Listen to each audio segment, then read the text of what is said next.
తమ్ముడేడి? రాజా వాళ్ళ చెల్లెనా? ఏడు అడవిలనా?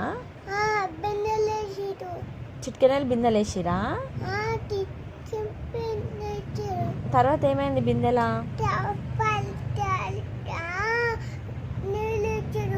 నీళ్ళలో వేసిరా? తర్వాత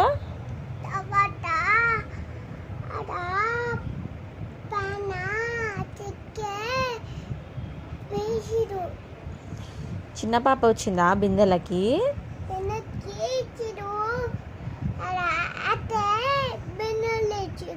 అందుకే అయితే అందుకే